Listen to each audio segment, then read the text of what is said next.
Saudara-saudari, hari ini kita merayakan Hari Rabu Abu. Tapi kalau lihat umatnya yang datang, ini rasa kayak Jumat Agung, sampai ke atas penuh. Menarik sekali ya.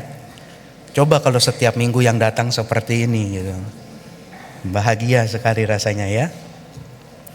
Baik, saudara-saudari, jika kita melihat tadi dalam bacaan pertama, bacaan kedua, serta bacaan Injil, dan jika kita hendak merefleksikannya, maka kita akan melihat sesuatu yang walaupun ini sudah ditulis lama sekali gitu ya, mungkin kita pun sudah mendengarnya berkali-kali selama hidup kita sebagai orang Katolik, tapi ternyata masih relevan sekali. Seperti tadi dalam bacaan pertama misalnya, kita dapat melihat bahwa ternyata setiap orang tanpa terkecuali pasti dalam hidupnya berjumpa dengan beragam pengalaman. Entah itu pengalaman baik, entah itu pengalaman yang kurang baik, atau juga pengalaman yang membuat kita, menyeret kita kepada tindakan-tindakan yang tidak baik. Dan memang seringkali pasti kita pun sebagai manusia jatuh dalam dosa. Entah itu karena hasutan teman, atau juga mungkin kita yang menghasut teman kita untuk melakukan tindakan-tindakan yang tidak baik. Misal contoh paling gampang, dan ini pernah terjadi pada saya sendiri. Waktu itu saya masih frater, Jumat Agung, saya ingat sekali itu. Saya dan satu teman saya, adik kelas saya ini asistensi bersama di Cinere. Padahal jelas Jumat Agung itu masih pantang dan puasa, dan kami berdua itu sama pantang dan puasanya itu. Ya namanya anak seminari, pasti salah satunya itu Indomie yang jadi pantang dan puasa. Ya. Selesai ibadat Jumat Agung, teman saya ini bilang, "Dis, kita masak mie yuk." Dan saya jawab, "Hayu." Udah dasar mah Jumat Agung, hari terakhirnya gitu ya, dan wajibnya hayu itu nyaduh Indomie. Batalah kami saat itu gitu kan. Dan itulah yang menarik, bahwa memang dalam kehidupan pasti akan ada godaan-godaan, cobaan-cobaan yang membawa kita jatuh dalam dosa. Entah itu dalam godaan-godaan yang mungkin terkesan kecil, dosa-dosa yang terkesan remeh-temeh, sampai mungkin dosa yang luar biasa besar, yang mungkin kalau kita pun bertemu dengan orangnya akan bertanya-tanya, orang ini nanti kalau sudah tiada bisa masuk surga gak ya, atau syukur gak ya masuk neraka gitu kan. Pasti kita akan mengalami jatuh bangun dalam hidup kita. Namun yang menarik juga, tadi seperti dalam bacaan kedua, ternyata ketika kita jatuh pun, ketika kita hancur pun, ketika kita melakukan dosa, ternyata Tuhan tidak pernah meninggalkan kita begitu saja. Kita tahu siapa itu Paulus, kita tahu apa yang telah ia lakukan, dan kita tahu seperti apa dia ketika dia sudah bertobat.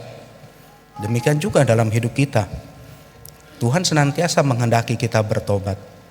Namun pertanyaannya ialah, pertobatan seperti apa yang harusnya kita lakukan? Apakah itu hanya sekedar luaran saja, kemasannya saja? Ibarat kata itu kita beli produk A, karena tidak boleh nyebut nama ya. Mungkin kemasannya dulu itu buat sekarang sudah tidak menarik, lalu diperbarui kemasannya supaya orang mau membeli produk itu lagi. Tentu yang dimaksudkan bukan hanya sekedar memperbaiki luaran kita saja. Dan seperti tadi apa yang disampaikan dalam Injil, menarik sekali. Yang disampaikan tadi dalam Injil dari awal hingga akhir pun, kalau kita lihat dan perhatikan, Yesus mengingatkan kita untuk memperbaiki diri, bertobat. Tapi yang menarik ialah pertobatan yang bukan hanya di luar, tapi bagaimana itu kita lakukan dalam diri kita masing-masing, untuk diri kita sendiri masing-masing. Contoh paling gampang tadi, Yesus berkata, "Jika engkau berdoa, hendaklah kamu masuk dalam kamar, kunci, doa sendiri di situ, perbaiki hubunganmu dengan Allah sendiri. Nggak usah doa panjang-panjang di depan umat banyak, di depan teman-teman kita." Maksudnya ialah bagaimana kita sendiri pertama-tama bukan memperbaiki luarannya saja, tapi bagaimana kita sungguh-sungguh memperbaiki relasi kita dengan Tuhan itu sendiri. Karenanya puasa dan pantang. Seperti apa yang boleh kita lakukan pada hari Rabu Abu ini sampai nanti Jumat Agung? Pertama-tama bukan persoalan kita pantang makan daging, bukan kita pantang makanan yang kita suka atau melakukan tindakan-tindakan yang kita suka. Bukan hanya seperti itu.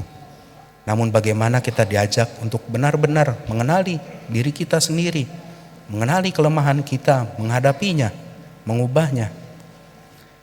Masa 40 hari ini kerap dikatakan sebagai masa retret agung bagi kita semua orang Katolik. Bagaimana dalam masa retret agung ini kita diajak untuk memperbaiki diri. Karenanya pantang dan puasa bukan hanya pertama-tama soal makanan, bukan pertama-tama soal kebiasaan kita, tapi juga bagaimana kita mengontrol, memperbaiki pola pikir kita, hati kita, cara bicara kita. Terlebih bukan hanya terhadap orang-orang atau sesama yang boleh kita jumpai, teman-teman kita, tapi bagaimana dengan keluarga kita sendiri, orang-orang terdekat kita. Bagaimana kita menjaga pikiran kita, bagaimana kita menjaga hati kita, bagaimana kita menjaga tutur kata kita terhadap orang-orang terdekat yang biasanya justru paling mudah kita sakiti ketimbang teman-teman, orang-orang yang mungkin jarang kita jumpai. Karenanya selama masa puasa ini, terkhusus pada hari Rabu ini, kita diingatkan kembali untuk memulai pantang dan puasa kita, memulai masa pertobatan kita. Bukan hanya secara kemasan luarannya saja, bukan hanya sekedar pantang dan puasa nanti selesai 40 hari ada yang turun 5 kilo gitu kan, ada yang turun 10 kilo. Bukan hanya seperti itu, memang bagus kalau mau diet gitu ya. Tapi pertama-tama juga bagaimana kita memperbaiki hati kita, pikiran kita, cara kita, egoisme kita, emosi kita terhadap sesama yang boleh kita jumpai, terkhusus keluarga kita masing-masing. Tuhan memberkati.